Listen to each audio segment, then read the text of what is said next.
On Saturday in College Station, Kentucky made it into Texas A&M territory the exact number of times as we have helmets here on the table today. If you're listening to the audio version of this, that is 0. I'm Colby, that's Bracky, and this is Bootleg.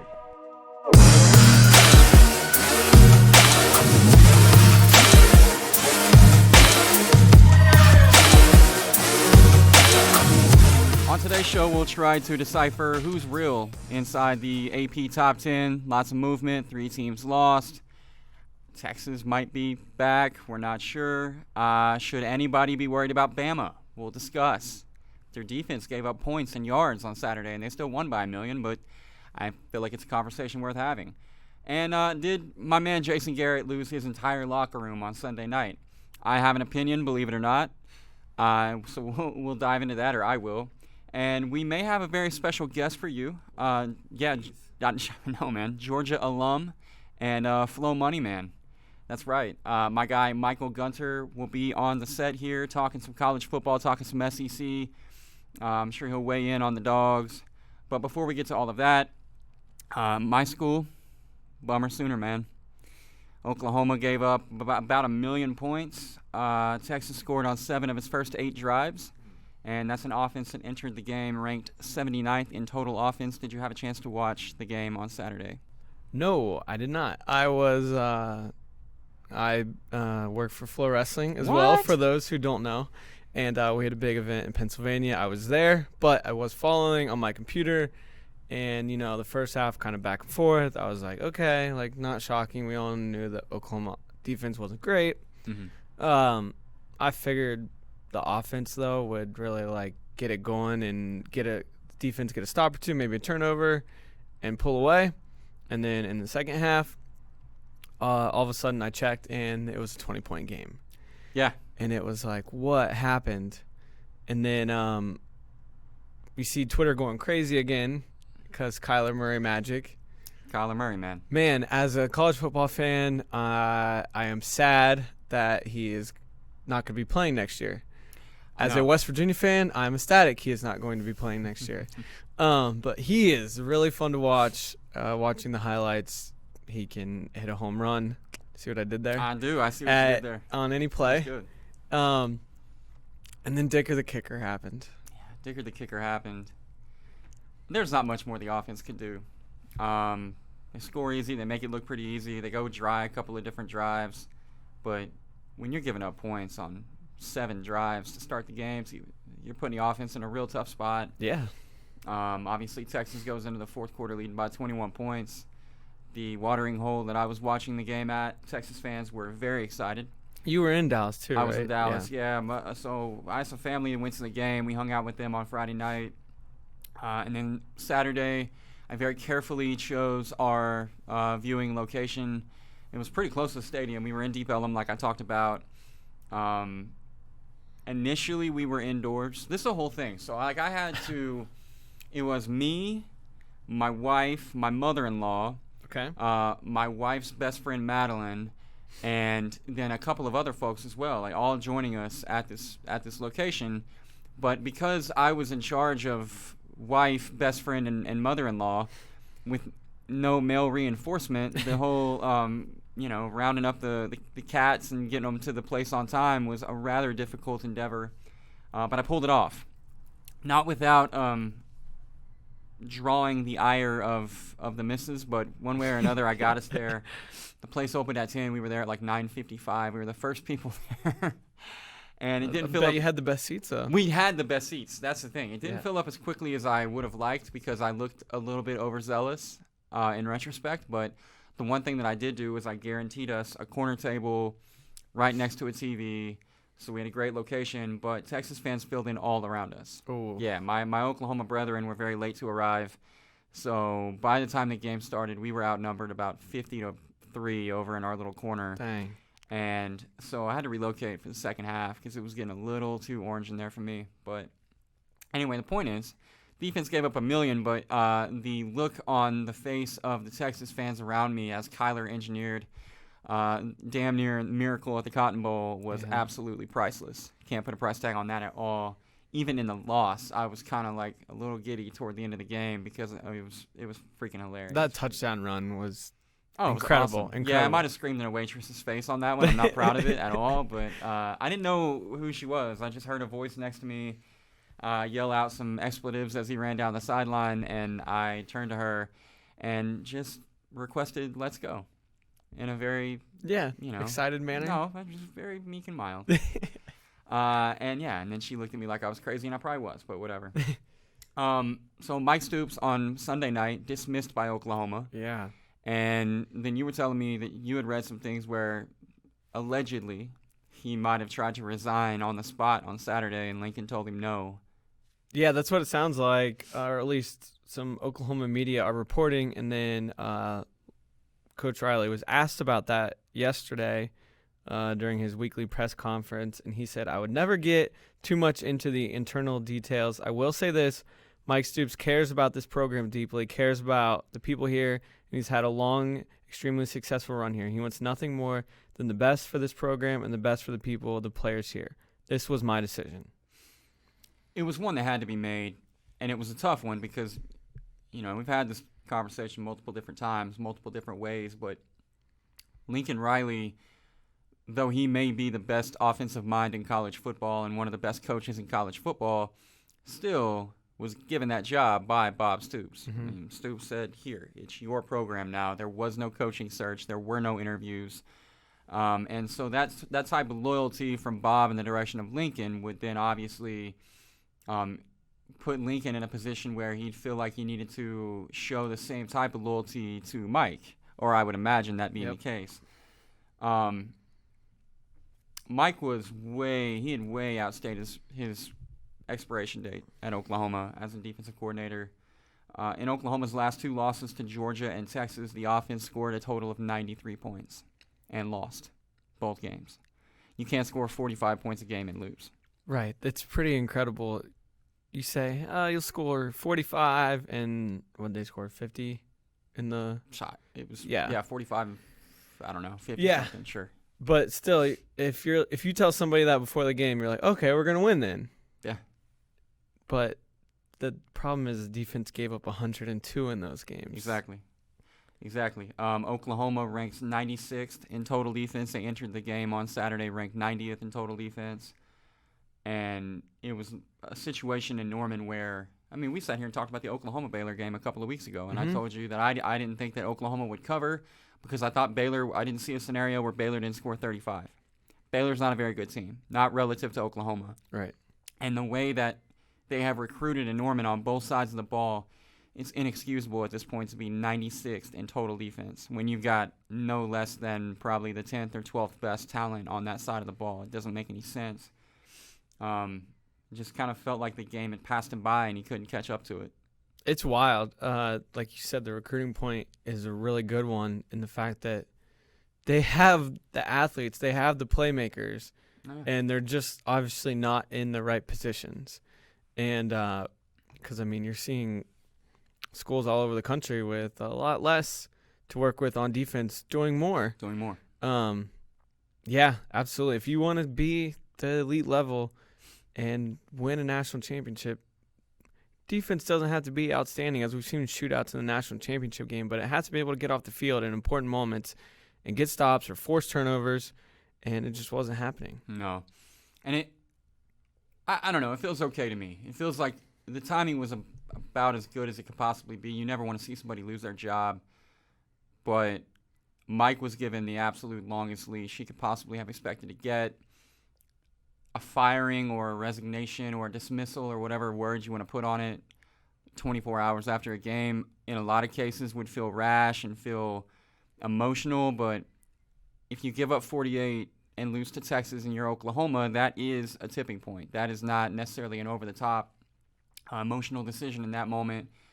And I would just say that I feel bad for Mike. I wish that it wasn't the situation. This is a guy that coordinated some of the best defenses in the history of college football at Oklahoma over that 4 to 5 year run after Bob took over the program. That 2003 and 2004 defenses were outstanding, or 2002 and 3, I should say. And the 2000 defense that won the national championship is one of the best I've ever seen. Mike is the reason I went to Oklahoma, or one of the biggest reasons I went to Oklahoma. You know, I didn't get to play for him. He left for Arizona the summer before I got there, but or I should say the winter before I got there. But playing for him during senior camp, the summer prior to my senior year, he was a hero to me. He was a guy I wanted to play for, and he was a guy that understood how to call a defense in the year 2003, in the year 2004. But in 2018, it was not going his way, and Lincoln had to make a change because, I mean, he's very highly regarded right now. It's tough to imagine a world in which Lincoln Riley is not one of the hottest names in college football, but you know, 35 years old and you've got a program like Oklahoma, you don't know how many times, if ever again, you're going to have that opportunity. So loyalty to Bob is one thing, but at some point you got to take control of your program, and I think Lincoln did that. Yeah, exactly. It's his program now, and Ruffin McNeil now takes over, who has experience working as a defensive coordinator for a team that is really good on offense. Mm-hmm. He was with Mike Leach for a long time at Texas Tech, and him and Lincoln have been together for a while, so there's good familiarity there. And I think you'll see this defense. I mean, like we were talking about before the show, it can't get worse. No. Can't get worse. So I think you're going to see a better defense. And then the other thing is Lincoln was not worried about this team after the game.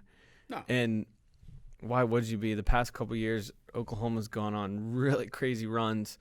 They started off 1-2 2 years ago, one out the rest of the way to the college football playoff. And then, or was that the year they didn't make it? No, when they started 1-2, they went that was the year they lost to Clemson, right? Yeah. Clemson, okay, yeah.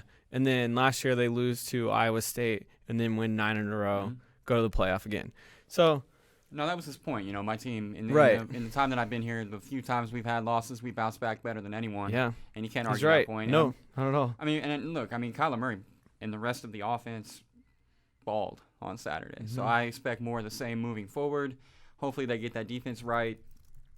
They were not the only top 10 team to have a bad day on Saturday. 3 of the top 10 lost, including Auburn and LSU, which leads me to the question, Kyle Brackey, who is for real that is inside the top 10 this week, and what programs that are currently in the top 10 are just waiting to suffer the same fate as Auburn and LSU, and we can just start from the top and Let's go. Do it. Or you want to start at 10 or 1? Let's do 1. Let's start at 1. Start at 1? Okay, Alabama, are they for real? Very for real. I mean, they're on another level. Okay, but are we worried about their defense at all? 31 points and over 400 yards to Arkansas, most points that they've allowed since Clemson in the 2016 national championship game, and they lose Trayvon Diggs, cornerback, to a broken foot. So now my man Pat Surtain Jr. steps in for him, but they've had a couple of injuries, a little banged up, and the defense hasn't looked like it has looked in years past. So. Yeah, this is the 5th starter or player on the 2 deep that's now going to miss extended period of time. And also, when you think Alabama defense, you think like suffocating run defense. Like you can't run on them. They're like 10th in the SEC in rush defense right now. Yeah, Rakeem Boyd put up over 100 on Saturday. Yeah. In a game that they trailed the entire game, so it's not like he was getting a lot of volume. Right. So really weird and uncharacteristic. I think you worry a little bit. I'm not sure you're going to need to worry about it for a while. Well, we should, yeah. I mean, look, they give up 31, they scored 60, however many, and they got Tua and that offense. It's just a weird Bama team, right? Because you're used to Bama winning 21-7, and now they're winning 63-31. Right, they're outscoring people. Yeah, it's really weird. Tua still hasn't played in the 4th quarter. It's October. It's wild. I think if the season ends today, you got to give the Heisman to Kyler Murray because Tua has yet to complete a pass in the 4th quarter. That's a major problem. Does he have the clutch gene or not? Yeah. If you can't complete a pass in the 4th quarter, I got to question whether or not you're clutch. What's his stamina at? I don't know. What's Alabama trying to hide here? His stamina rating would probably be like a 53 on NCAA, right? He never made it. Yeah, absolutely. I don't get it. Wow. What's all the Tua fuss about? Does he not want to be out there with his teammates? I mean, it's not how you start; it's how you finish. That's right. Georgia, are they for real? They are. Although I've not been overly impressed the past few weeks. That's the thing, right? And we can ask Gunter about this when we get him in here. But they, on the scoreboard and on the stat sheet, they look great. but the eyeball test, it's like they're not blowing you away this year. It kind of reminds me of Alabama last year. They had that tough win against Florida State to start the year, and then they had just like 3 games in a row where they were super unimpressive. Right. And then they played undefeated Vandy, and everyone was like, man, what's up with Alabama? Mm-hmm. And then they just won like 63-0, and then they were really good the rest of the year. And it's like, okay, now Georgia enters this 4-game stretch of really tough opponents, starting with LSU this weekend, and it's like, are we going to see them flip that switch? So that'll be really interesting. But no, they have not looked like the team that we saw last year, I don't think. How about Ohio State? They are. They are for real. Dwayne Haskins is very good, and that defensive line is ferocious. About the Kelly Bryant-less Clemson Tigers? Sure. I wrote down like little one-word answers for this. I mean, I'm not like overly confident in this. Their schedule sets up great though. Yes. Oh, they're gonna be undefeated going into the ACC championship game. Now they got undefeated NC State and Ryan Finley next week off a bye. They're lucky they're undefeated. They wouldn't be if Hurricane Florence hadn't. Hurricane Florence bailed them out. They would have had a loss to the West Virginia Mountaineers. Yes, they would have. But yeah, they're not gonna lose that game. I don't know, Wake Forest. They put it on Wake Forest, but Wake Forest is terrible on defense and also fired their defense coordinator earlier this year. Yeah. Notre Dame. Yes, and I need to stop hating on Notre Dame because I've done that like 3 weeks in a row, and they just keep proving me wrong. In your defense, Notre Dame, it feels weird that they haven't had a collapse in a game where they should. They blow it all won, the time, and yet here we are, and they keep looking better and better. That performance at Lane Stadium in a hostile environment was as impressive as anything that I saw on Saturday. 1-point game at halftime. As Virginia Tech being my very good dog, I'm like, let's go. Let's go. We're in this, and they even had. Oh my gosh, that Ryan Willits wouldn't just throw the ball away. He had that. Did you see Willis? Sorry. Respect on his name. No, I won't because he had that stupid strip sack. Gave up 6 points. They should have been winning at halftime. But anyways, Notre Dame just came out and just dominated the second half when they could have, folded or gone back and forth. They just dominated the second half. So Syracuse at Yankee Stadium and Navy Southern Cal in LA. San Diego. Yeah, Navy and San Diego, who just got smoked by Air Force. Yeah. How do you feel about the University of West Virginia? West Virginia University. Oh, I'm sorry. West Virginia University. You think? West Virginia University. They had their least inspiring performance of the year. I don't know what Will Grier was doing. Just trying to force stuff. But 3 picks inside. I went back and watched because I didn't get to watch the game, but I went back and watched all these. Mm-hmm. They were all in the end zone. Every single one. He was just trying to force footballs. Well, spin zone, he was great between the 20s. He was great between the 20s. They're 14-0, 10 minutes into the game. He throws a pick, makes it 14. They go down and score 14-7 instead of 21-0. But we got the bad game out. Okay. We're ready to go the rest of the season. But yes, the defense is better than all the national media thought it was going to be. The offense is as good as anybody when they're rolling. Yes, absolutely. All right, got you down. Washington. No way. Agreed. Out of here. Get out of here. Get out of here. Penn State. Good program, not elite. They're comfortable with being great. Yes. They're not comfortable with being elite, though. Right. So, sorry, James. You put that on yourself. Texas. Please stop. I mean, if they get to play a Mike Stoops defense every week, they might be for real. Yeah. They're back for right now. I can't unsee the past 10 years now. Yeah, they're about. I just can't unsee that, and it's gonna get really real for you when West Virginia comes to Austin. Yeah, I can't wait. I hope. Oh my gosh. I might have to Facebook Live that experience. Yeah. I don't know, man. I just see them stumbling along the way somewhere, whether it's November 3rd when West Virginia comes here, or if it's, I think they have 2 games before that, if it's somewhere in between there. I don't know. I do not trust them. Number 10's UCF, so I have to ask. Yeah, the returning national champs. I'm just joking. God, no team in the country annoys me more than UCF. I don't know. They don't play anybody.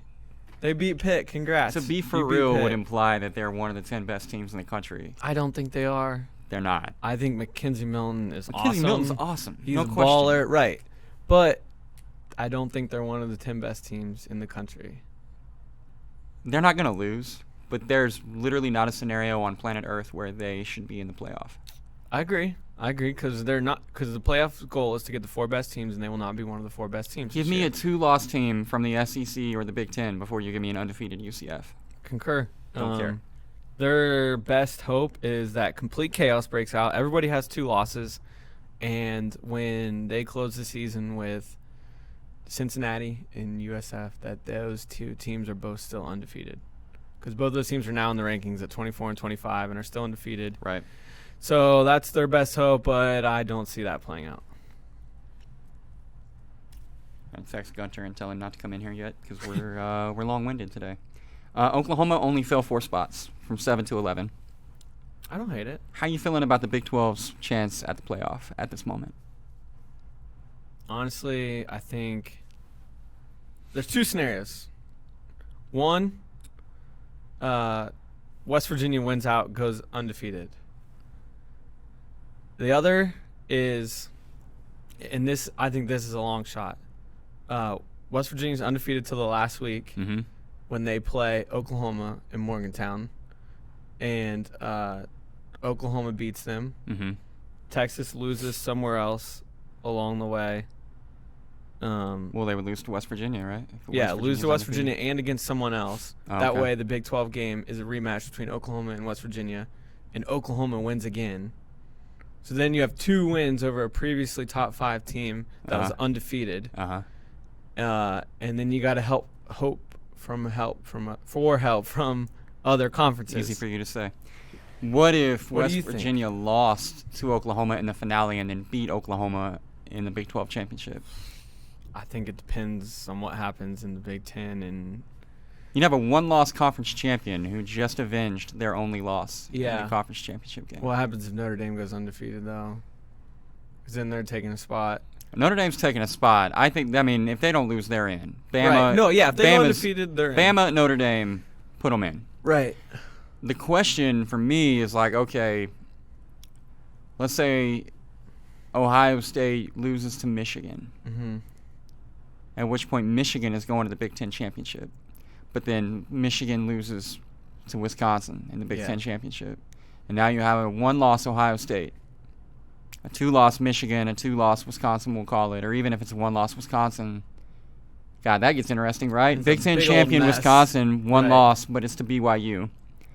Ugh, Ohio State, 1 loss to Michigan. By Utah State.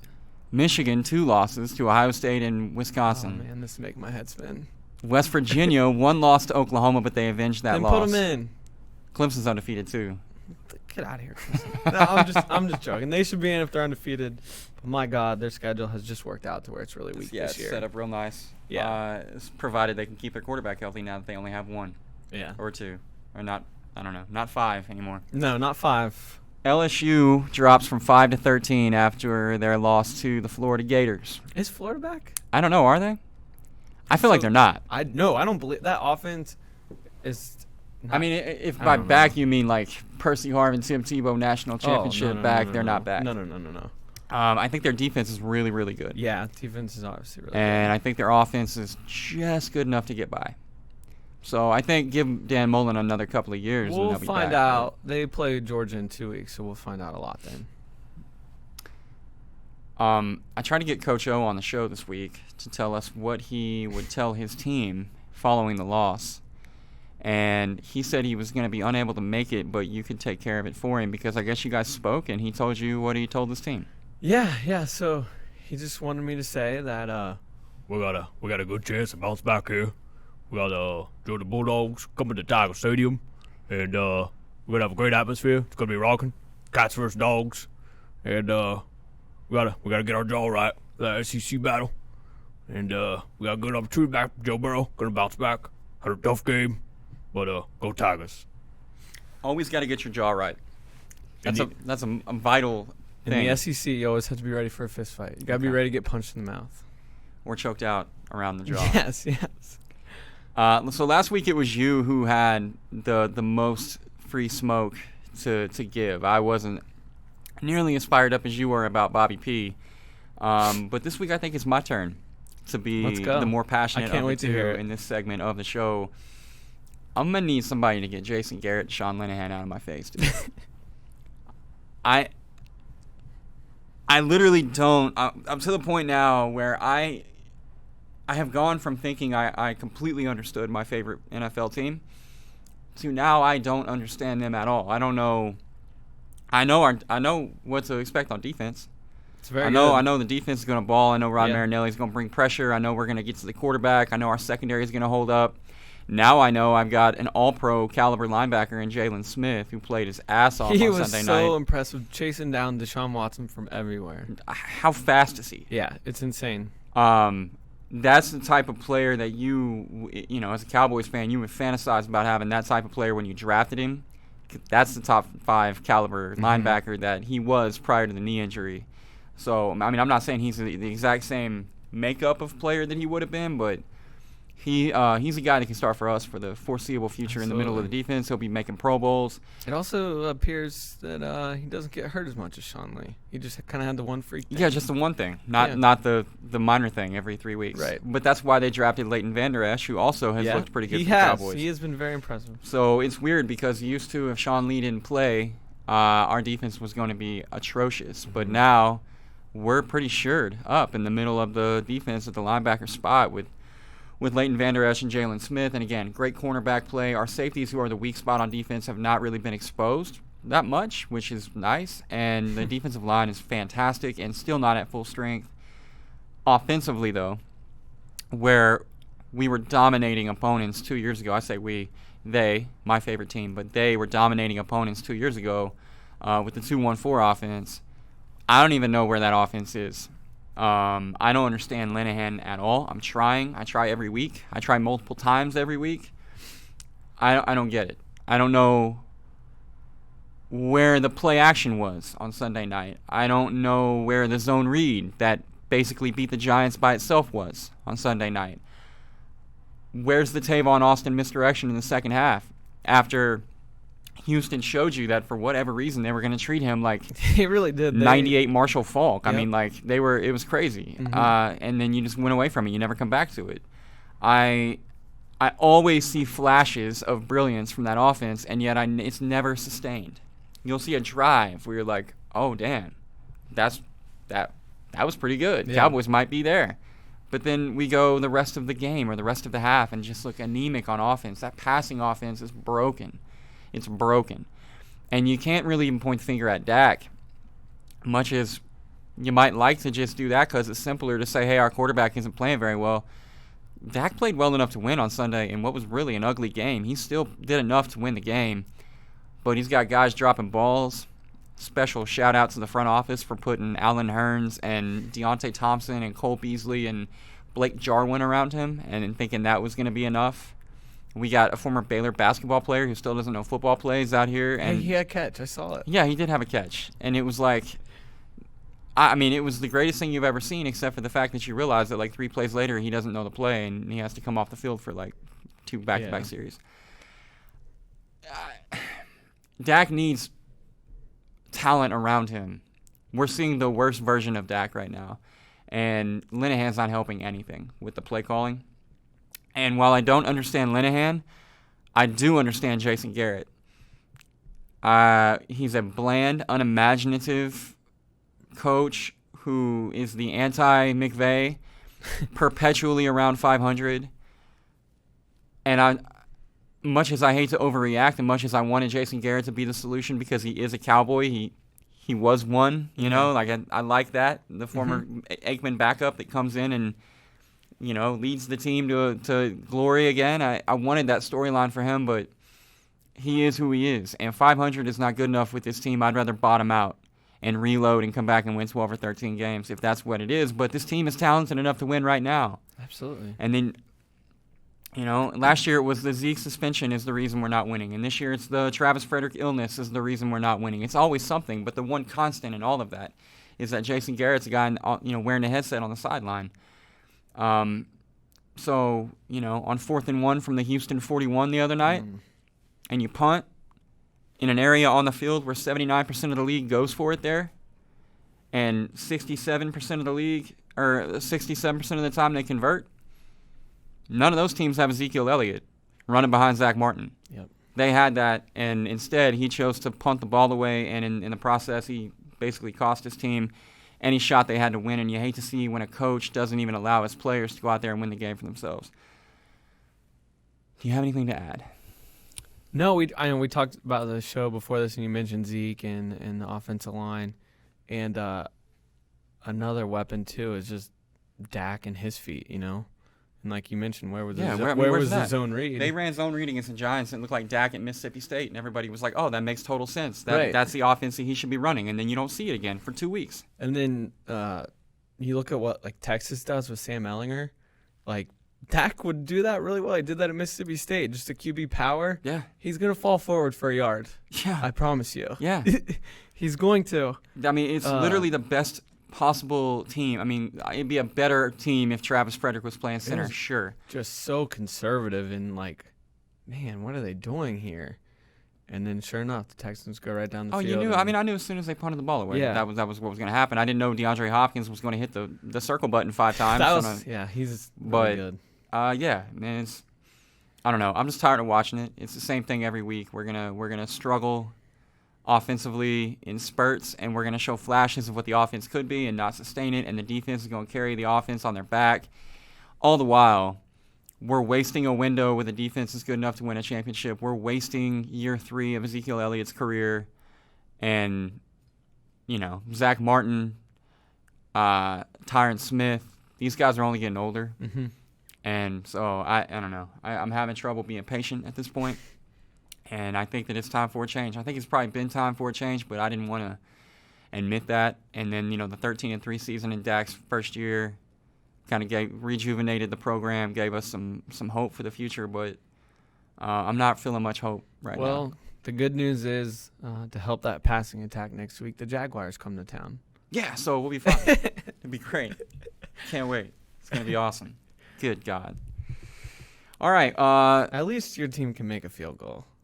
Oh, yeah. Do you want to complain about McCarthy? I'm just sick of it at this point. I want to start over, too. Mason Crosby's kids and his wife were kidnapped and held for ransom. And the only way he could get them back is if he didn't make a single kick on Sunday. He did his job. All right. Well. He did his job. And he 4 saved missed his field goals, missed extra point. Crosby's a hero. We lose by 8. It's really frustrating. Moved the ball all day. Aaron Rodgers had over 400 yards passing, 3 touchdowns. Couldn't get it done in the red zone. I'm not really awesome at math, but I feel like 3 times 5 plus 1 equals more than 8. Yeah, it does. Hey, as good as Aaron was, I saw some film. He missed throws. Just didn't put them on guys, missed guys wide open. So, for whatever reason, the entire offense isn't clicking right now. He was without Allison and Randall Cobb. So he had 2 rookies starting in one of which I've literally never heard of in my life. And Valdez-Scantling. I thought that I knew everyone in the NFL, but I do not. But those guys actually had big games, and I hope that's a sign of what's to come. Another frustrating part is we just refuse to try to even run the ball. Aaron Jones is the best running back on the team, and he got less carries than Jamal Williams and Ty Montgomery, so it makes total sense. I'm done though. I don't want to get too far into it. Okay. We get San Francisco at home on Monday night, so that cures everything. At this point, I hope it does. If it doesn't, I'm back to canceling the season. You can join me if you would like. I might.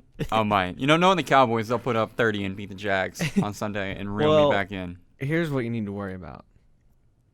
The Jags are the ultimate hot-cold team, and they were just really cold against Kansas City. I bet the boat has a big game. I don't know, man. The defense is the one thing that we do well. I know.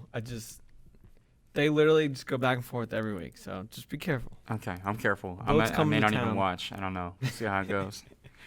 Let's go ahead and get to Gunter before we forget about him.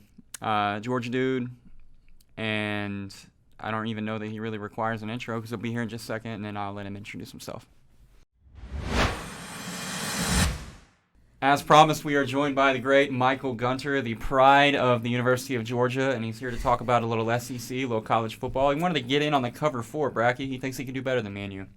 I'm excited to see. He probably can, given what I've done the past few weeks. After that Virginia Tech pick last week. That was bad. Yeah, well, don't look at me. It was his pick. I had Mississippi State. That was my pick. I am 2-1 now, my very good dogs.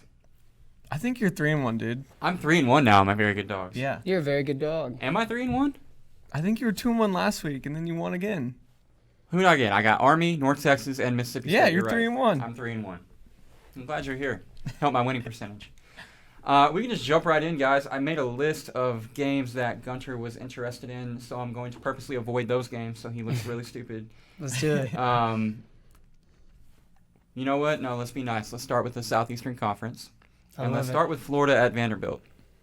Now, Florida, the Gators, are touchdown favorites on the road. Mm-hmm. Now, there's nothing better than a home team getting points. But Exactly. who do you like? I actually think it's time that the Gators these two emotional wins catch up to them. Oh. Mississippi State on the road, LSU at home. Yeah?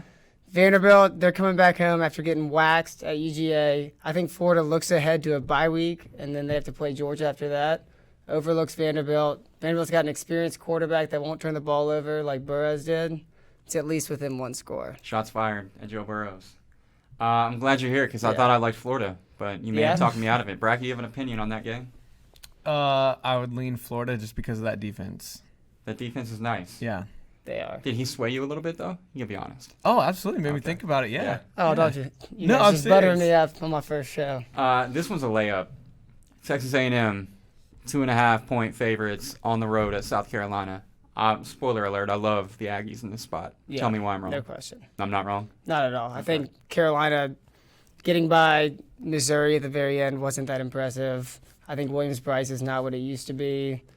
A&M rides momentum after beating Kentucky at home. I just don't see, especially with Jake Bentley struggling. Like, he got benched, or they say he didn't play, but he could have. Yeah, supposedly he was banged up. Yeah, but I mean, if he was really the guy there and he could play, he would have played. So I think there's some question marks at the quarterback position. I also think it's kind of an indictment on where they think De'Carrion Joyner is as a player, the fact that they would not go to him with Bentley out. I mean, you've seen freshman quarterbacks make an impact all over the country.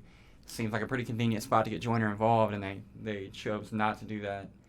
Mizzou is a 28.5-point underdog in Tuscaloosa.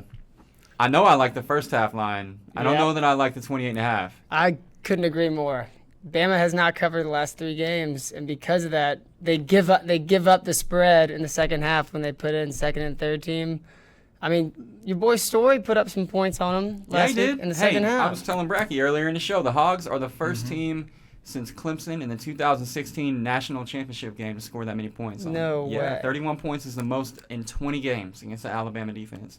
405 total yards of offense. They had a couple touchdowns in the first half, too, like before Yeah, the I mean, it starters wasn't were like out. all garbage time. Right, I mean, that's what I'm Raheem saying. Boyd went for over 100 yards. I mean, Alabama's defense is there are a few holes. Yeah. They may not be the best team in the history of college football. Yeah, and I think, Saban calls out a part of his team every week.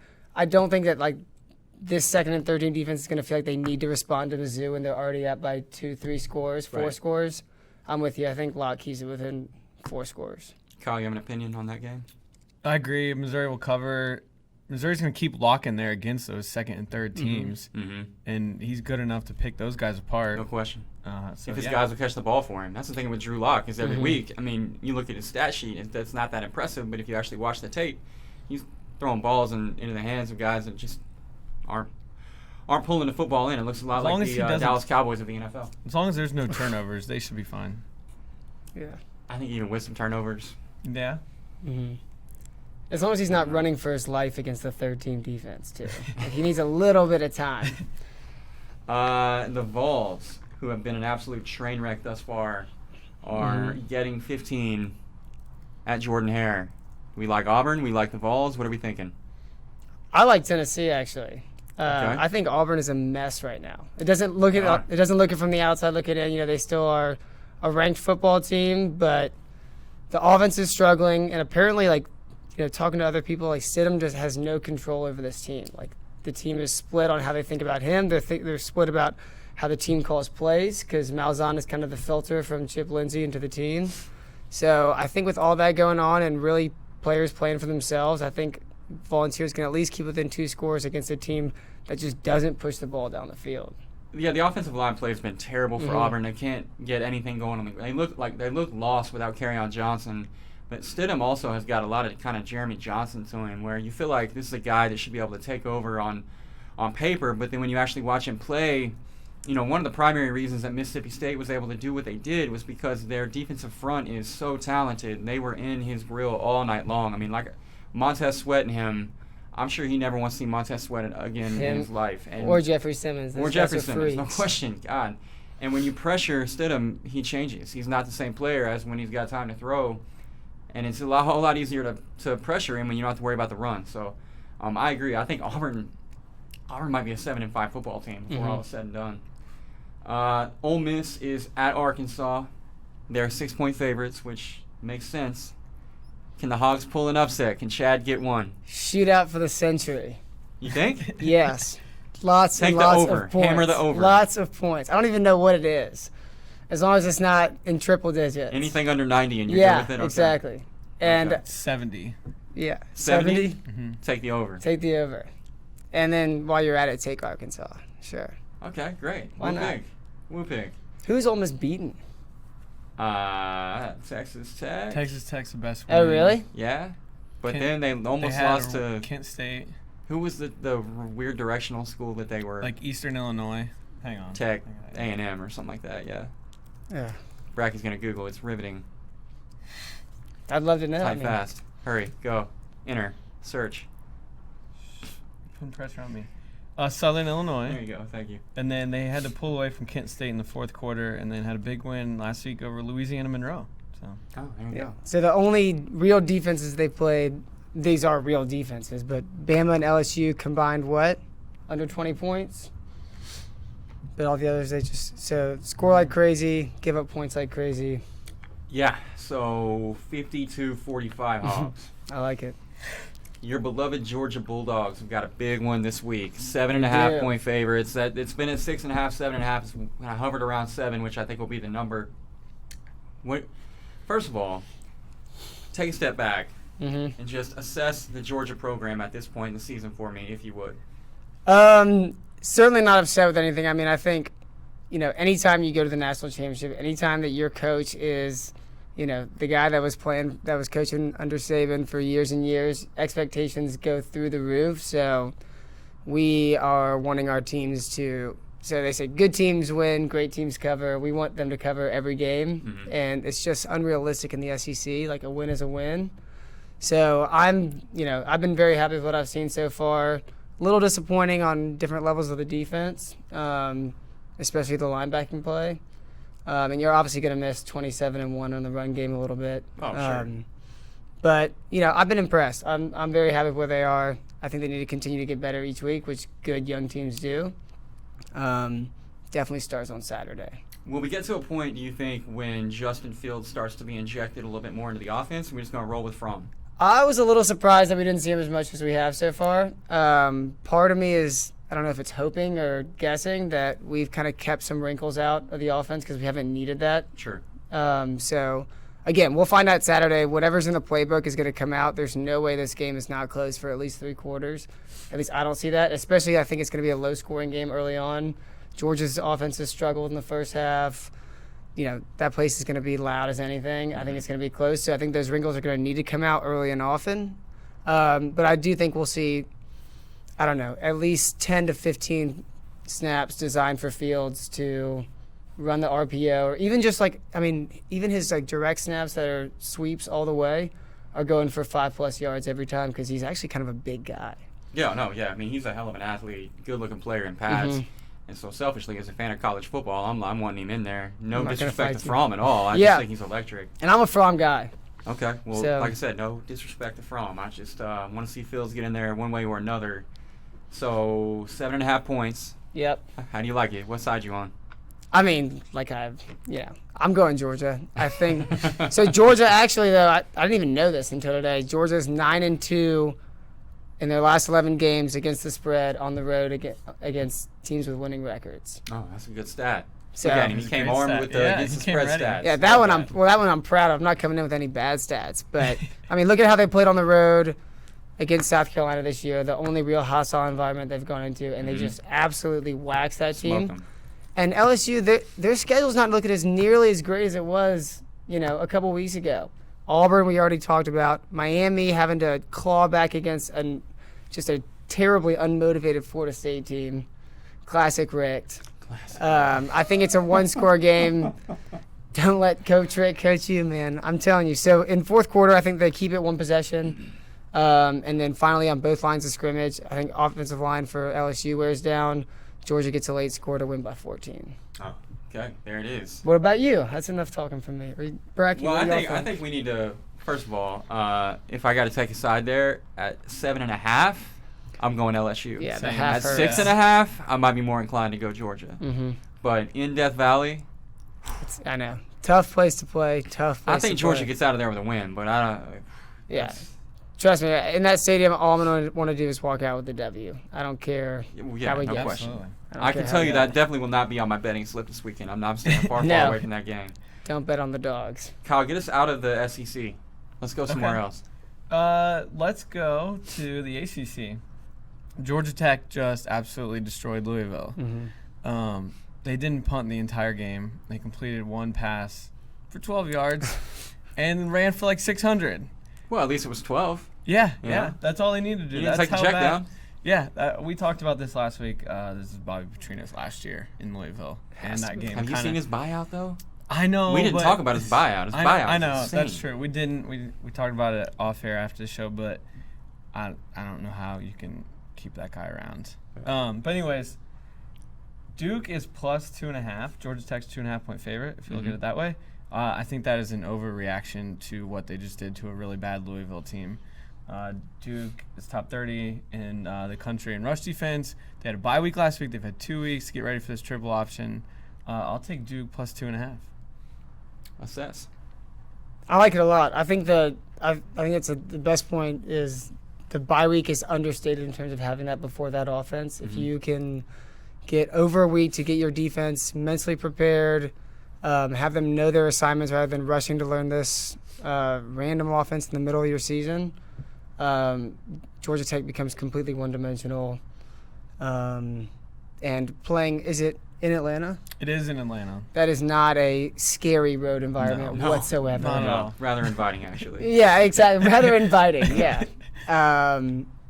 So I like Duke also.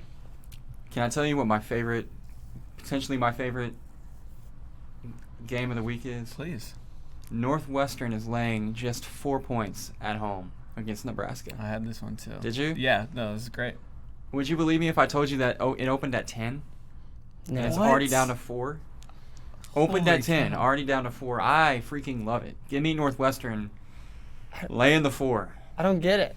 I don't get it either. Nebraska's looked terrible. Yeah. Northwestern has looked excellent in back-to-back. Well, really, they've looked excellent in multiple times this year. They've taken some losses, but, I mean, if you're paying attention to Northwestern, I don't know. And yeah, like you said, it'd be one thing if it opened somewhere and then kind of moved the other direction, but, Nebraska's coming off another loss. Northwestern with actually an upset over Michigan State, who, is having not a great year, but... Well, listen, I mean, they came out and hammered Michigan State. Yeah. That wasn't... They were all over. I mean, they didn't look like the lesser team. They looked like the better team that people just They were up asleep 17-0 on Michigan the week before, too. Yeah, so, I mean, I think they'll go up early on Nebraska, and here's the thing. When they go up early on Nebraska, that team is going to quit. That team they've faced too much adversity. They've got players quitting, like you told me. It's a mess. It's a mess right now. They have 2 starting... running back and wide receiver quit last week just because they're not bought into what Scott Frost is selling right now. And that team's a mess. You go on the road. Evanston's not like the most like rowdy, like raucous place to play. It's just like so calm that it like lulls people to sleep. Yeah. It's just like hard to like get amped up to play in front of this like half empty stadium. outside of Chicago that no one's like amped about. I'm amped about it. Oh yeah, I'm amped about winning money off of it for sure. Hey, are you gonna stay away from Virginia Tech for forever, or are you gonna go with them this week? I'm riding with them this week because North Carolina's really bad at football. What's the spread on that right now? 5. 5? Yes.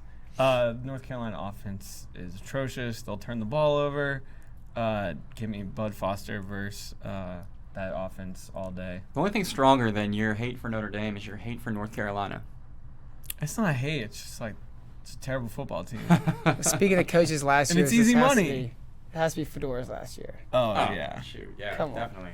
Yeah, I mean that North Carolina program has gone from promising to the worst team in the Atlantic Coast Conference, like quick, so fast. And it doesn't even make any sense really because they just had Trubisky 2 years ago. Yeah. The transition off of that was supposed to be Brandon Harris from LSU, who they ruined. I don't even know what happened to that kid after. I mean, not that he was great at LSU, but he did nothing at North Carolina. And now this year they look like the worst team in. I mean, aside from Rutgers, and maybe Illinois, maybe Arkansas. Don't you say that about Illinois? I'm just joking. I'm just pumped they covered for me last week. Listen, they got a win last week. Yeah, Lovey got a win last week. So shout out to him. Did you know Lovey is like the 8th highest paid coach in the country? I saw when That's USA so did. outrageous. It's ridiculous. Yeah. He makes like $4 million a year. Isn't that right? It's unreal. Yeah. So Illinois' AD not awesome at negotiating. Yeah. And the manager for the Red Sox makes $800K a year. How crazy is that? Is that real life? Yeah.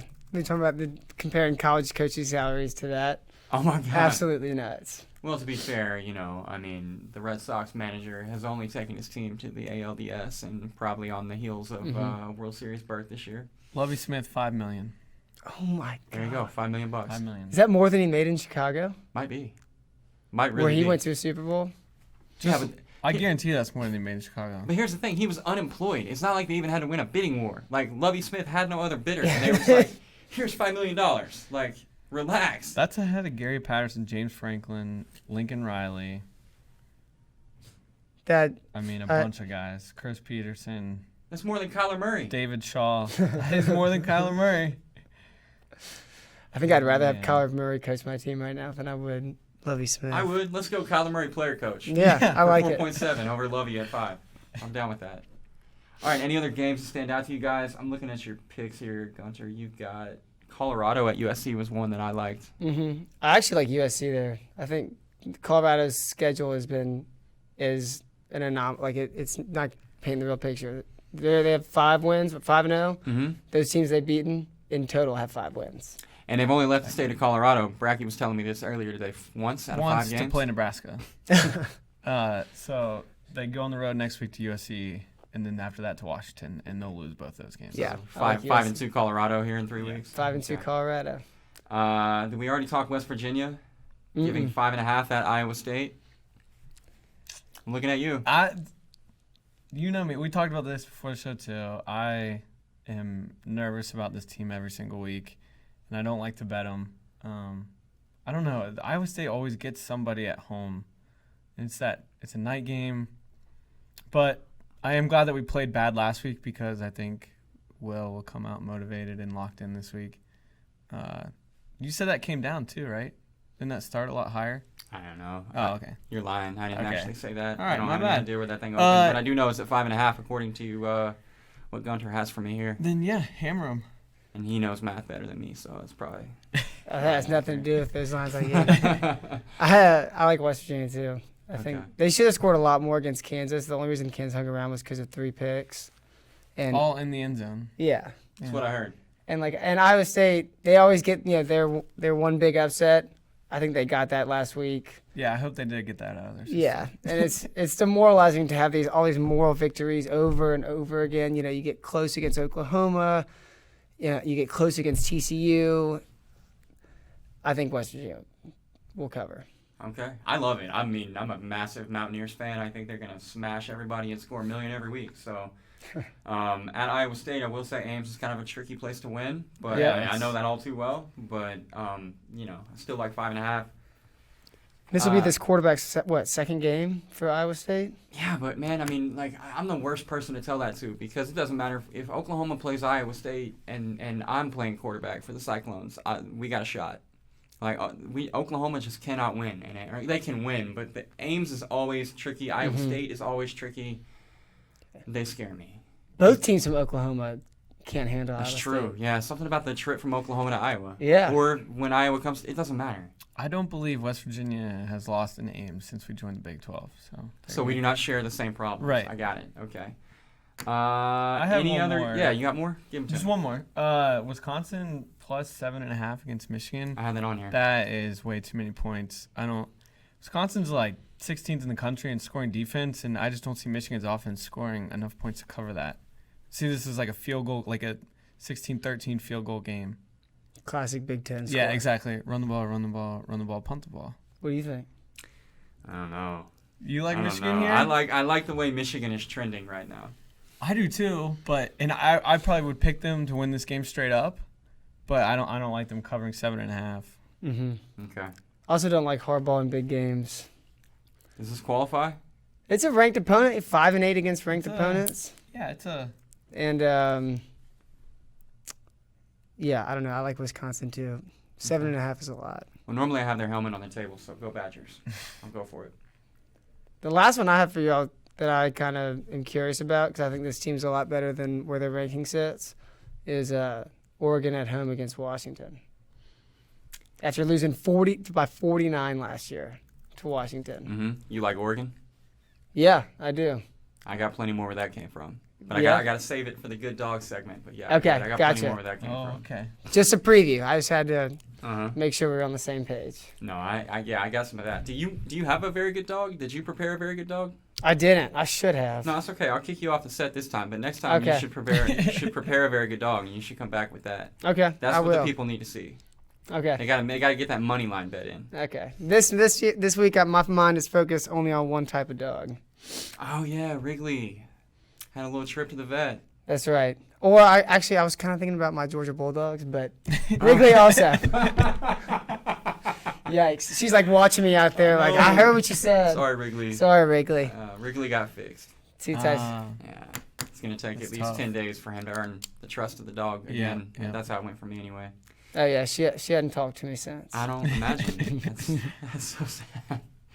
All right, Michael Gunter, the man, the myth, the legend. Thank you for It was joining awesome. us on Thank you, guys. Bootleg, I dude. appreciate it. Appreciate it. Thanks for having me, man. Of course. All right, that was Michael Gunter. He was awesome. He was ready to go. I Yeah, love it. he was. He had more information than I really even brought. So Yeah. shout out to him for being a professional. It's great. And, really, the problem for me though is that I was saving up all my energy for this good dog segment. Well, you've been a very good dog here, Well, so I might have another very good dog this week. I alluded to it You did. with Gunter, but I'll get back to it. But first, before we do that, your alma mater.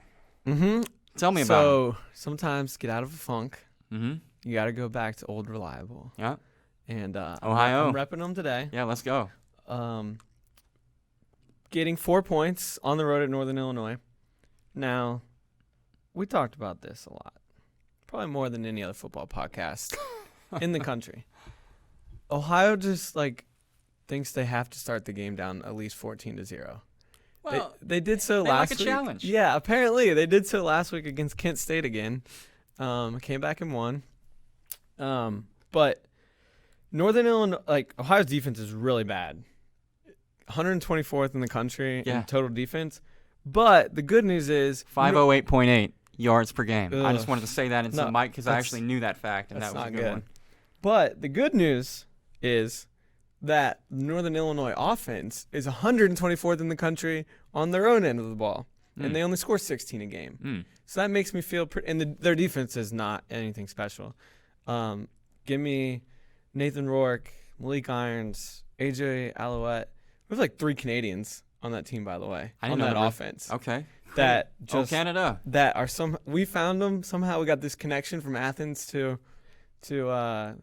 Great White North, and they're gonna go to DeKalb, Illinois, which is a terrible place. Never go there. And also spelled wrong.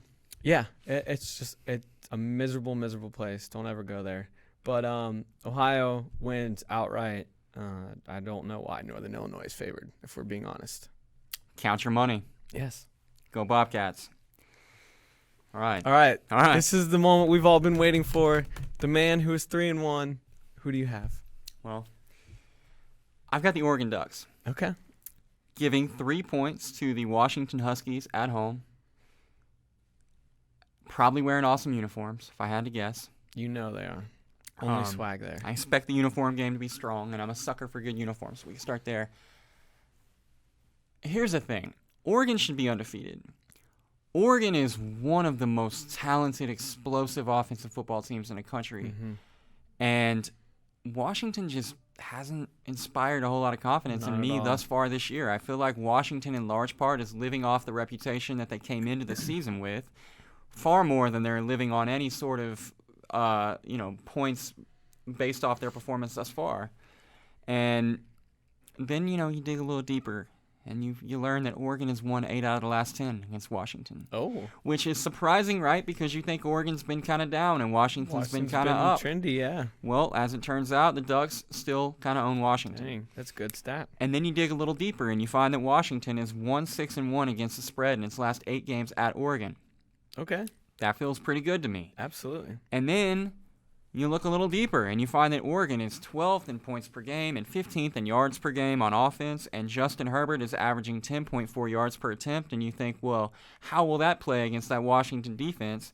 And then you find out that Washington is allowing 305 yards per game through the air. All that to say, fly, Ducks, fly. Yeah. I like Oregon minus the 3 I like it. at home. I'm going to move to 4-1. It's going to be Calling awesome. you shot. I love it. That loss to Auburn for Washington, too, looks worse and worse. Yeah, I mean, that's, it's like, Gunter mentioned that Auburn's schedule is, or I should say LSU's schedule looks worse every week, but so does Washington's. Yeah, absolutely. A lot of their early big wins, they're not really that big anymore, Mm-hmm. especially that Auburn game. And, at the time, I said Auburn would lose a couple of times. I didn't even know how bad they are. Auburn will lose 4 or 5 times this year. We were just counting those losses as Alabama and Georgia, pretty much. Yeah, pretty much. Yeah. I mean, it says something for making the trip all the way to Georgia, playing that game in what was undoubtedly a hostile environment for Washington, and playing what seemed like a good football game at the time. But I don't know, man. I don't think that their defense can hang with that Oregon offense. I think Oregon's doing some really nice things. I hate that they lost to Stanford the way they did, because they're the best team in the Pac-12 in my opinion, and they'd be a hell of a playoff, if not a playoff team, a playoff candidate. Absolutely. I looked at this one too, and it has a lot to do with Herbert. He's playing unreal this year, and he's even better at home. Yeah. So let's go. Ducks at Autzen, given the 3. Go Ducks. Take your money. And it's kind of odd that we would end with very good dogs, but we are. That's how we're going to do it this week. Yeah. Because I don't have a better plan. Giving away free money. I think that's a great way to end the show. It seems like it. Grand finale, here's your free cash. Yeah. Normally we end with some NFL talk, but I kind of already yelled into the microphone about the Cowboys for an I extended think we hit period. on that. Yeah, so I think we're good to go there. I lost my fantasy game for all of you who are worried about that. I won for all of you who are worried about that. Kind of a down week for Pat Mahomes. Wide receivers didn't do much. So got to get some better wide out play. Adrian didn't do much last night because it was Drew Brees Day in New Orleans. And, yeah. I'm also worried about Alvin Kamara. I see. I know. We are going to talk a little NFL. I wondered about this. Mark Ingram comes back now. He's taking carries away from your boy. You weren't worried before, but you are now? Yeah, maybe it's a little overreaction. Because I started thinking about it last night. I was flying back, and I was watching the game, and he had 3 points the entire game. And maybe it's just Sean Payton getting him back into the rhythm, Wanted to get him a lot of carries. Been out for 3 weeks. Yeah, I'm talking myself into that. Definitely that. But even when he's sharing the workload, it's usually not that low of carries or targets. Last year, even they played the whole year together, and he didn't have a game like that last year. Kamara didn't. No question. I think last night was more Peyton trying to get Drew Brees to the magic number to break the passing record, and they left Brees in the game until 2 minutes were left, trying to get to the 500 touchdown, 300 touchdown, whatever it was. Yeah.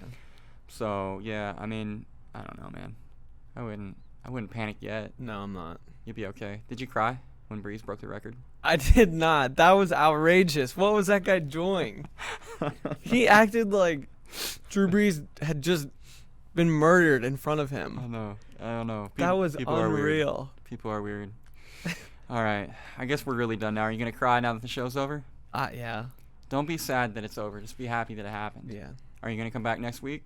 Oh, I'm verbally committed to coming back next Verbally week. committed. See, so there's something to look forward to. There is. Provided that you don't decommit and go to a different show. Mm-hmm. I won't do that. I am also verbally committed, Good. and we're holding Efren for ransom, so he'll be here for sure because he's currently tied to the camera. So, same place, same time. Not that any of you know what place and time that is, but we'll eventually make it back onto a podcast or a computer monitor near you. Peace out. See you guys.